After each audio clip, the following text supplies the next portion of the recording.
भाई किसी मित्र ने पूछा है, Guruji, do you believe in God and religion?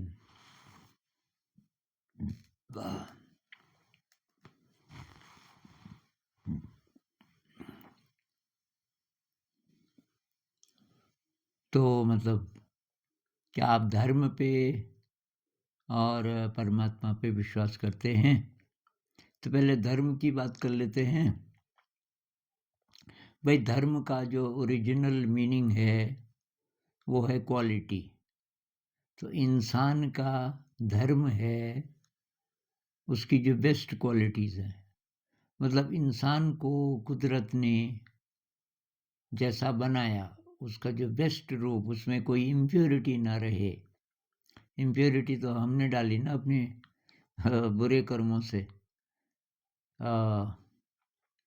कहते हैं ना, एक व्यू ये है कि इंसान एकदम प्योर था पहले, किसी दिव्य जगत का प्राणी था और वो इस पृथ्वी में आया, घूमने के लिए आया होगा और यहाँ तरह तरह के स्वाद लेने लगा, इंद्रिय सुख में लिप्त होने लगा और धीरे धीरे डिग्रेड होके फिर उसको ये वाला शरीर मिला, ये ग्रॉस बॉडी, और उसके साथ फिर ये नेगेटिव इमोशंस वगैरह आ गए, काम क्रोध लोभ मोह इत्यादि आ गए। तो उसको हटा दें, अगर हम इम्प्योरिटी को हटा दें तो जो हमारा ओरिजिनल दिव्य रूप था उस रूप में हम आ जाएं, तब हम जैसा आचरण करेंगे उसको धर्म बोलेंगे। मतलब प्रेम है, करुणा है, ग्रैटिट्यूड की फीलिंग, ये भाईचारे की फीलिंग, दूसरों की मदद करना इत्यादि। तो इस पर तो अविश्वास किसी का हो नहीं सकता। अब अभी जिस रूप में धर्म बन गए कि मेरा धर्म ये है और दूसरा कहता है मेरा धर्म कुछ और है, तो भटक गए। किसी का कोई भी धर्म हो, उसके कोर में यही बात है कि भाई अपनी दिव्यता को ढूंढो और आपके जो दिव्य गुण हैं उनके हिसाब से चलो जिंदगी में। सबको प्रेम करो। प्रेम सब धर्मों में है कि सब बराबर हैं। मेरे ख्याल से जितने धर्म हैं दुनिया के, ये बात तो जरूर बोलते हैं कि भाई सब प्राणी बराबर हैं, सबको प्रेम करो। तो धर्म का तो वो मीनिंग है और मैं उसी को मानता हूँ।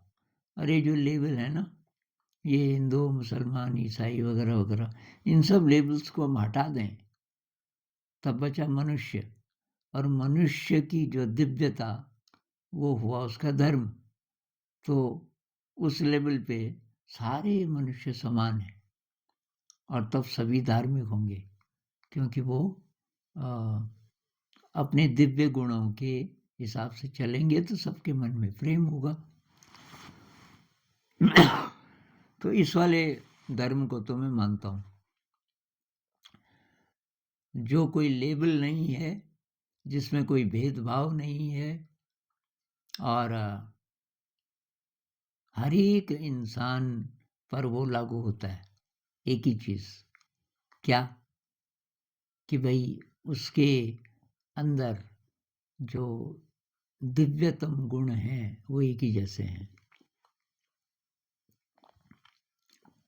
दूसरा है कि क्या मैं गॉड पर, गॉड कह लो, परमात्मा कह लो, अब कई नाम हैं उसके, ईश्वर कह लो, अल्लाह कह लो, लेकिन उसका नाम तो कुछ हो नहीं सकता ना। वो जो शक्ति है उसके नाम तो हमने रखे, ये सारे नाम। अब इन सारे नामों को आप हटा दो, तब रह गई वो शक्ति, और उसी का ये सारा एक्सप्रेशन है।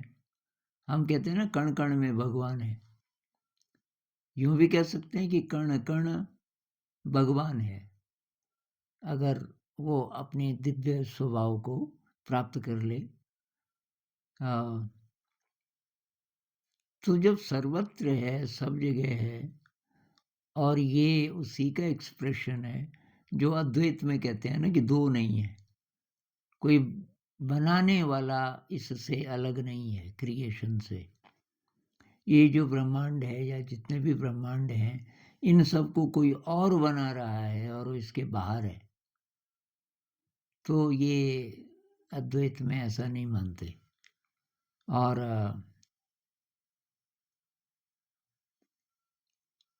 मेरा भी यही मानना है कि भाई ये सारा कुछ वही है, वही एनर्जी है, और वो सेल्फ रेगुलेटेड है। वो अपने आप ही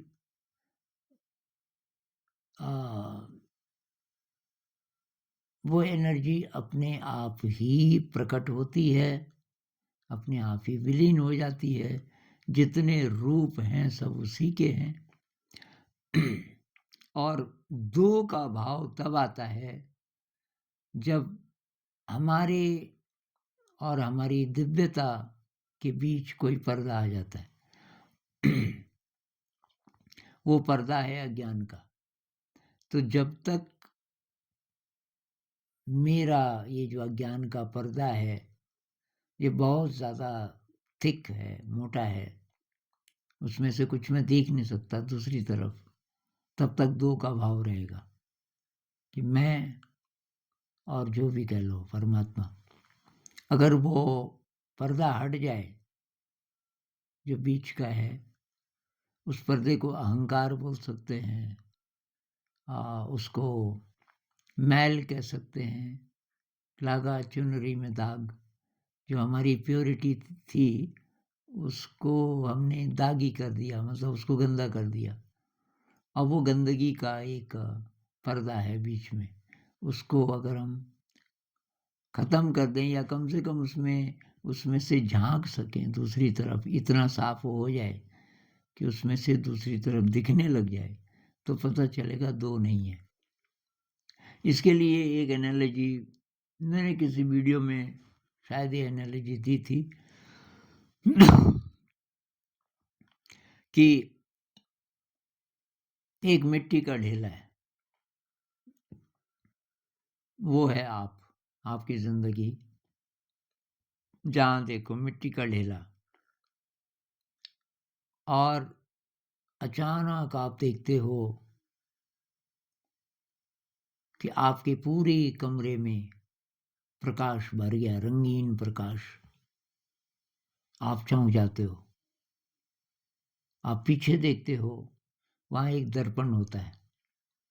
आप उसको बोलते हो भाई तू कौन है? तो कहता है मैं दर्पण हूँ, ये तेरा ही प्रकाश है, क्योंकि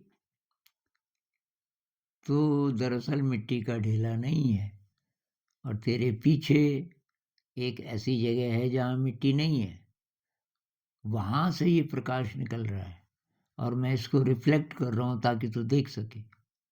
वो प्रकाश हमेशा निकलता रहता है, तो देख नहीं सकता। तो फिर आप कहते हो कि तो मैं मिट्टी नहीं हूँ, कि नहीं, मिट्टी तो हटाई जा सकती है, हटा इसको। और आप उसको मिट्टी को हटाने लगते हो, मैल को हटाने लगते हो, उसी को साधना कहते हैं। और धीरे धीरे धीरे धीरे सारी मिट्टी गायब हो जाती है, और आप मतलब हजारों प्रकार के, हजारों रंगों के प्रकाश से सारा सारी जगह जगमगाने लगती है। और आप बोलते हो अच्छा तो मैं हीरा हूँ, लेकिन कुछ सॉलिड नजर नहीं आता, कुछ पकड़ में नहीं आ रहा है। तब तक फिर वो दर्पण आता है, कहता तू प्रकाश की बूंद है, थोड़ा और एक्सप्लोर कर कि तू कौन है। तो आप फिर, अब आप प्रकाश की बूंद हो, आपको पता चल गया, इसीलिए कुछ पकड़ में नहीं आ रहा था, कुछ सॉलिड। आप सोच रहे थे कि मैं हीरा हूँ, हीरा नहीं, प्रकाश की बूंद। और उस बूंद की बाउंड्री के पार अब आप देख पा रहे हो आपने सोचा था मैं इतना ही हूँ, लेकिन उसके पार भी प्रकाश है। और फिर आप देखते हो एक्चुअली बाउंड्री है नहीं आपकी, और एक प्रकाश का सागर है, अनंत, अनादि, और आप वो हो, आप उस प्रकाश का सागर हो। और एक जगह नहीं हो, आप सोचते तो मैं इसी जगह हूँ, सारा ही तुम हो। इस अनुभव को कहते हैं मिस्टिकल एक्सपीरियंस। जिन लोगों को थोड़ा सा ऐसा कोई अनुभव हो जाए कि मैं ड्रॉप हो जाए, तो तब वो विराट, मतलब ऐसा अनुभव करते हैं जैसे कि आप अनंत हो गए। और उस समय पता चलता है कि ये जो बाउंड्री है ये इल्यूजन है। तो इसलिए भाई मैं जो ऑर्गेनाइज्ड रिलीजन है, तो उन पे तो मेरा विश्वास है नहीं। अब इसीलिए मैं न तो कहीं मंदिर जाता, न मैं तीर्थ जाता। उत्तराखंड में तो बहुत सारे तीर्थ है ना, केदारनाथ, बद्रीनाथ। कभी आकर्षण नहीं हुआ कहीं भी जाने का।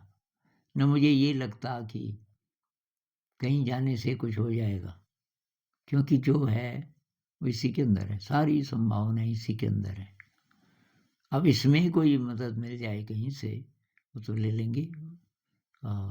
जैसे संत लोगों की वाणी है, जय कृष्णमूर्ति जी के साथ रहा मैं कुछ दिन, तो इस प्रकार के लोगों से मदद मिल सकती है। यहाँ इसी के अंदर वो जो एक्सपीरियंस है, जिसको आप गॉड कहो या कुछ भी कहो, वो एक अनुभव का नाम है। वो कोई रूप नहीं है, कोई नाम नहीं है। तो फिर इतने सारे रूप और नाम कहाँ से आ गए? वो इसलिए कि भाई अब किसकी आराधना करें? जो लोग भक्ति भाव वाले हैं, उनको कोई चाहिए रूप। तो इसलिए उसको आप रूप में भी देख सकते हो, जैसे भी करके आपका अहंकार ड्रॉप हो जाए। असली बात है मैं नहीं बस तू। अब तू आप किसी चीज को मान सकते हो, किसी प्रतीक को मान सकते हो, और नहीं भी मान सकते। आप निराकार शक्ति को मान सकते हो।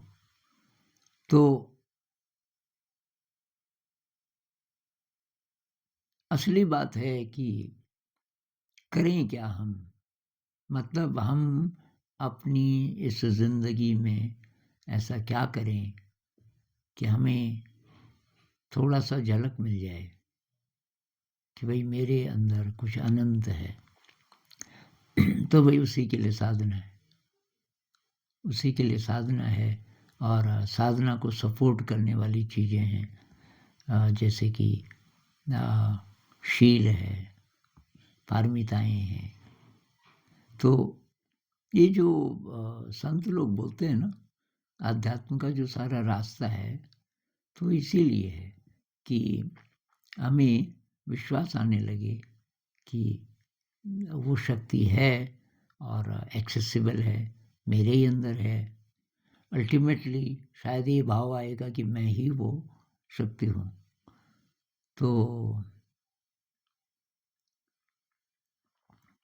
मेरे साथी लोग करते हैं, कोई व्रत लेता है, कोई पूजा करते हैं, ये जो रिचुअल्स है ना, कोई मंत्र का जाप करते हैं, कोई कुछ करते हैं। तो मैं तो वही कुछ नहीं करता। मैं ये नहीं कहता कि वो तरीके वैलिड नहीं है, जिसको जो सूट करे। असली बात है आप अहंकार के पार चले जाओ थोड़ी देर के लिए भी सही, तो कोई भी मेथड है तो चलेगा। लेकिन वो शक्ति क्या है? तो मेरे लिए तो भाई वो शक्ति मेरे ही अंदर है, और उसको एक्सेस करने के लिए, उसकी थोड़ी बहुत फीलिंग मिल जाए, उसके लिए ये ध्यान है। नमस्कार।